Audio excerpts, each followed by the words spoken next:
A oferta da viúva pobre, seção 138, tudo o que ela possuía. Isso está escrito em Marcos e Lucas. Isso foi no templo de Jerusalém, meus irmãos. Vamos para Lucas e Marcos aqui, meus irmãos. Vamos lá, vamos ler Marcos aqui. Essa tela aqui dá para a gente ver praticamente tudo. Vamos para Marcos, que diz bem assim: Jesus sentou-se em frente do lugar onde eram colocadas as ofertas ou contribuições e observava a multidão colocando o dinheiro nas caixas de ofertas. Muitos ricos lançavam ali grandes quantias e Jesus estava vendo tudo isso. Lembrando que isso ainda era na terça-feira, tá, meus irmãos? Ainda na terça-feira, lá no templo, ainda de Jerusalém. Naquela mesma terça que ele teve aquele debate forte lá com todos os. Com a cúpula religiosa, que eram os inimigos do Senhor Jesus. Então, uma viúva pobre chegou-se e colocou as duas pequeninas moedas de cobre de muito pouco valor. É como, talvez hoje a gente pode pegar como exemplo centavos, né? Colocou ali alguns centavos, vamos imaginar isso. Chamando a si os seus discípulos, Jesus declarou: afirmo-lhes que esta viúva pobre colocou na caixa de ofertas mais do que todos os outros. Todos deram o que lhe sobrava, mas ela, da sua pobreza, deu tudo o que possuía para viver, né? Então ela adorou o Senhor com tudo o que ela tinha. Vamos ler aqui em Lucas, deixa eu trocar aqui a câmera, meus irmãos, vamos lá. Jesus olhou e viu os ricos colocando suas contribuições na caixa de oferta. Viu também uma viúva pobre colocar duas pequeninas moedas de cobre. E disse: afirmo-lhes que esta viúva pobre colocou mais do que todos os outros. Todos esses deram do que lhe sobrava, mas ela, da sua pobreza, deu tudo o que possuía para viver. E aqui a gente já fecha essa sessão. Olha o comentário que ele falou, né? Aqui estava um exemplo da verdadeira piedade, em contraste com a liderança corrupta. Essa mulher ofertou de coração, como ficou claro pelo seu alto sacrifício, que explica para a gente. Meus irmãos, é muito curto, vamos aproveitar para ir para a sessão 139A também, para não ficar um vídeo muito curto de 2 minutos apenas, tá? A sessão é curta, não tem o que a gente encher mais do que ela já traz para a gente. Vamos lá para a parte 11. Olha só, gente. Profecias preparatórias para a morte de Jesus. Discurso no Monte das Oliveiras. Jesus fala profeticamente acerca do tempo e da sua segunda vinda. E na sessão 139 ele vai falar do cenário do discurso. Meus irmãos, a gente está para entrar agora no chamado Sermão Escatológico de Jesus. O Sermão Escatológico de Jesus, mais precisamente na outra sessão, é que ele vai começar as palavras do sermão propriamente dito. Mas é aquela parte em que Jesus começa a falar, vamos dizer assim, um apocalipse. Aquela parte do fim dos tempos, do fim dos dias, que a gente estuda, chama-se escatologia, pela teologia sistemática, né? Teologia sistemática é aquela que, vou utilizar a palavra, sistematiza os conteúdos, ou seja, ela pega todo o conteúdo e coloca em espécie de caixas. Por exemplo, se a gente for estudar a respeito dos anjos, a gente pega toda a passagem da Bíblia que trata de anjo, quer seja em Gênesis, Apocalipse, Mateus, Ezequiel, qualquer que seja o livro, e junta tudo e aprende sobre anjos. Fica tudo em apenas uma caixa. E o nome dessa caixa é chamado de angelologia. Isso na teologia sistemática. A escatologia é a doutrina que trata a respeito dos eventos que acontecerão nos últimos dias. Por isso que o nome é Sermão Escatológico de Jesus, que Jesus vai falar de coisas proféticas que vão acontecer nos últimos dias. Parecido com aquela parte de Apocalipse, parecido com aquela parte de 1º e 2º Tessalonicenses, que fala da volta do Anticristo e da ressurreição dos mortos, do toque da trombeta, os vivos serão arrebatados, assim como aquelas partes de Daniel também, dentre qualquer outra passagem bíblica de cunho escatológico. Então, eu falei isso aí para explicar o nome, né, escatológico, significa essa palavra escatológica. Então, esse sermão que a gente vai ver agora é o sermão escatológico de Jesus, tá? Nessa sessão 139A, a gente vai ver mais a parte do cenário, e ainda não vai entrar no sermão propriamente dito, mas a partir da próxima sessão, que vai ser no próximo vídeo, na próxima aula, a gente vai ler o sermão propriamente dito. Então, vamos lá, gente, vamos para a sessão 139A, ainda estamos na terça-feira da Semana da Paixão. Agora Jesus já estava saindo do templo para o Monte das Oliveiras. Mais uma vez, a gente já estudou sobre isso, já teve vídeos anteriores aqui, inclusive nessa playlist. Do templo para o Monte das Oliveiras, ele saía do Monte Sião, direção leste, passava pelo Vale de Cedron e subia no Monte das Oliveiras, que era um monte mais alto que o Monte Sião, tá? Ficava ali cerca de 1 quilômetro da cidade de Jerusalém. Então ele diz bem assim, olha, essa passagem está em Mateus, Marcos e Lucas, e essa passagem de Mateus, Marcos e Lucas fecha esse sermão. Vamos ler todos eles. Vamos lá, vamos para Mateus. Jesus saiu do templo e enquanto caminhava, seus discípulos aproximavam-se dele. Vamos aumentar aqui. Jesus saiu do templo e enquanto caminhava, seus discípulos aproximavam-se dele para lhe mostrar as construções do templo. Se aproximavam de Jesus para mostrar as construções do templo. Vocês estão vendo tudo isso? Perguntou ele. Eu lhes garanto que não ficará aqui pedra sobre pedra. Serão todas derrubadas. Eles estavam espantados com a construção, né? Jesus disse que não ia ficar ali pedra sobre pedra. Vamos para Marcos. Quando ele estava saindo do templo, um de seus discípulos disse: Olha, mestre, que pedras enormes, que construções magníficas. Ele falou, Mateus falou os discípulos, né? Aqui, olha, ele falou os seus discípulos. Aqui em Marcos ele está dizendo um dos discípulos, né? Um dos discípulos. Em Lucas vai dizer alguns dos seus discípulos também. Estavam comentando como o templo era adornado com lindas pedras e dádivas dedicadas a Deus.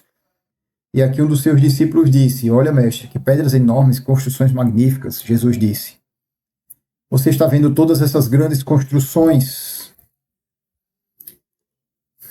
Perguntou Jesus. Aqui não ficará pedra sobre pedra, serão todas derrubadas. Vamos aqui para Lucas.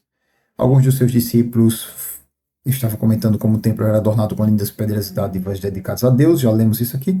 Mas Jesus disse: Disso que vocês estão vendo, dias virão em que não ficará pedra sobre pedra, serão todas derrubadas. Aqui a gente tem algumas lições, né, meus irmãos? Primeiro, que as coisas materiais não importam, inclusive nas nossas igrejas. É bom a gente ter uma igreja bonita, com conforto, claro, e a gente busca isso, a gente até oferta para isso, para que a gente tenha um ventiladorzinho na igreja, um ar-condicionado, um tapete, uma cadeira confortável, mas isso não é para Deus. Vou repetir as palavras que meu pastor costuma falar para mim, para nós. Não é para Deus isso que eu faço, isso é para nós mesmos. É pecado ter uma cadeira acolchoada? Não, é bom, é melhor ainda. Vamos aproveitar para ofertar para ter uma cadeirinha melhor na igreja? Claro que vamos. Mas isso é para Deus? Não, isso é para a gente ter mais conforto. Agora, se eu faço uma doação, uma oferta, uma cesta básica para um irmão, além de eu estar ofertando para ele, eu estou agradando ao Senhor Jesus, claro. Isso é coisa que ele nos manda fazer, naturalmente, né? Se eu ajudo alguém que não tem necessidade, que aqui tem necessidade, é uma situação típica. Então, se eu boto um ar-condicionado na igreja, um ventilador, nesse exemplo que a gente trouxe, isso é pra gente. Mas está longe de ser a coisa mais importante, né? Da igreja. Quando a gente senta para discutir muitas das vezes coisas físicas da igreja, é bom, é necessário, é preciso, inclusive. Mas quantas das vezes a gente tem talvez o risco de esquecer algumas coisas mais importantes dentro da igreja, como o estudo da palavra, o ensino da palavra, irmãos que estão precisando, quantidade de oração que os crentes estão fazendo, está muito pouco, precisamos consagrar mais, precisamos orar mais, vamos fazer uma reunião aqui dos líderes da igreja, para dizer assim, como é que a gente faz para fazer uma campanha de oração, vamos fazer outro relógio de oração, vamos abarcar quem for, vamos ensinar mais a palavra de Deus para as pessoas, vamos fazer campanhas evangelísticas, vamos salvar almas. Mas às vezes eu estou ali mais preocupado se a cor da parede vai ser azul, turquesa ou verde-limão. Ai, meu Deus. Amém, vamos escolher uma cor bonita, claro, lógico, mas isso está longe de ser a coisa mais importante de todas. Outra coisa que a gente pode ver aqui, meus irmãos, que ele disse aqui, olha, isso aqui é um sermão, é uma profecia, tá? Ele disse, olha, haverão dias, vocês virão dias, estão vendo, dias virão em que não ficará pedra sobre pedra, serão todas derrubadas. Mais uma vez ele está profetizando aqui, 70 depois de Cristo. 70 depois de Cristo, quando Jerusalém seria sitiada, seria invadida. A gente vai ver isso melhor ainda lá no... A gente vai ver isso ainda mais lá no sermão escatológico propriamente dito, a partir da próxima sessão, tá? Tendo Jesus se assentado no Monte das Oliveiras, os discípulos dirigiram-se a ele em particular e disseram: Dize-nos, quando acontecerão essas coisas? E qual será o sinal da tua vinda e do fim dos tempos? Então os discípulos perguntaram ao Senhor, e ele vai responder. Tendo Jesus se assentado no Monte das Oliveiras, de frente para o templo, Pedro, Tiago, João e André lhes perguntaram. Aqui em Marcos já é específico quais foram eles, né, gente? O Pedro era o Simão Pedro, o Cefas, que ele era Simão ou Cefas, chamado de Pedro, né? Kefa é um nome aramaico, e em grego é Petros. Petros significa Pedro para a gente, que é pedra. Era irmão de André. E Tiago e João era o Tiago o maior, chamado por alguns de Tiagão. Tiago o maior e João, que eram irmãos também, filhos de Zebedeu, eram os Boanerges, ou filhos do trovão. Todos pescadores, hein? Eles lhe perguntaram em particular: dize-nos, quando acontecerão essas coisas, e qual será o sinal de que tudo isso está presente a cumprir-se? E aqui no versículo 7 diz: mestre, perguntaram eles, quando acontecerão essas coisas e qual será o sinal de que elas estão prestes a acontecer? Uma pergunta boa que fizeram para Jesus. E aqui na próxima sessão, vamos diminuir aqui, na sessão 139, está escrito assim: início das dores de parto, em que Mateus, Marcos e Lucas, Mateus 24, Marcos 13, Lucas 21, Mateus vai pegar até o 25 também depois, vai falar aqui do que vai acontecer nos eventos futuros, onde se inicia o sermão escatológico propriamente dito, mas isso com certeza não vai ser agora, isso vai ser no nosso próximo momento. Cenas interessantes continuarão vindo. Isso tudo ainda, gente, olha, na terça-feira. Ah, Jesus já tinha saído do templo? Tinha. Talvez fosse de tarde ou de noite? Sim, talvez fosse de tarde ou de noite. Mas isso tudo ainda era na terça-feira, tá? Eu lembrei agora que a gente esqueceu de ler o comentário, gente, aqui J, né? Vamos ver aqui o J? Vamos ver o que, é que o J fala aqui. Ó. Deixa eu ver aqui a câmera está pegando, né? Os discípulos aparentemente fizeram 3 perguntas. A primeira era referente à destruição do templo, que ocorreu subsequentemente em 70 depois de Cristo, já falamos, pelas mãos do exército romano, né, que o general Tito, filho do imperador Tito Vespasiano, Tito depois seria imperador também, ele cercou, sitiou e destruiu Jerusalém. Outra era relativa à vinda de Jesus e ao fim dos tempos associado a essa volta. Embora separados por muitos anos, os 2 acontecimentos estão intimamente relacionados pelo fato de que fazem parte do programa contínuo de Deus para o povo de Israel. A outra pergunta, olha só, uma era a destruição do templo, 3 perguntas, né? A primeira era referente à destruição do templo, que Jesus tinha dito que não ia ficar pedra sobre pedra. Isso aconteceu em 70. A outra era relativa à vinda de Jesus e ao fim dos tempos associado a essa volta, que era a segunda vinda de Jesus. E um dos lugares que nós encontramos mais detalhados lá em Tessalonicenses, né? Tanto 1 Tessalonicenses quanto 2 Tessalonicenses. Embora separados por muitos anos, os 2 acontecimentos estão intimamente relacionados pelo fato de que fazem parte do programa contínuo de Deus para o povo de Israel, sim. A outra pergunta era relativa ao sinal de quando essas coisas, provavelmente a destruição do templo, ocorreriam. Essas coisas, provavelmente a destruição do templo, ocorreriam. Os discípulos pressupunham que a destruição do templo seria o prelúdio do retorno do Messias para consumar aquela era e iniciar o seu reino aqui na Terra. Os discípulos imaginavam que a destruição do templo e a segunda volta de Jesus tivessem associadas, né? Jesus não negou a relação entre os 2 acontecimentos, nem revelou no seu discurso seguinte o longo intervalo que separaria os 2. Algumas profecias foram cumpridas alguns anos depois de ele falar essas palavras, mas outras ainda estão para ser cumpridas, e aqui fecha o comentário.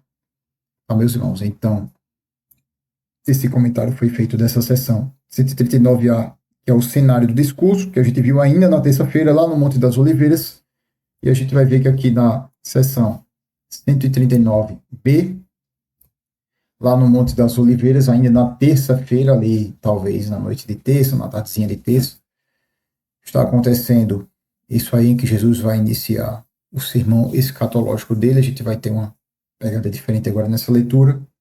Isso no nosso próximo momento. Jesus assim nos permita, e até lá.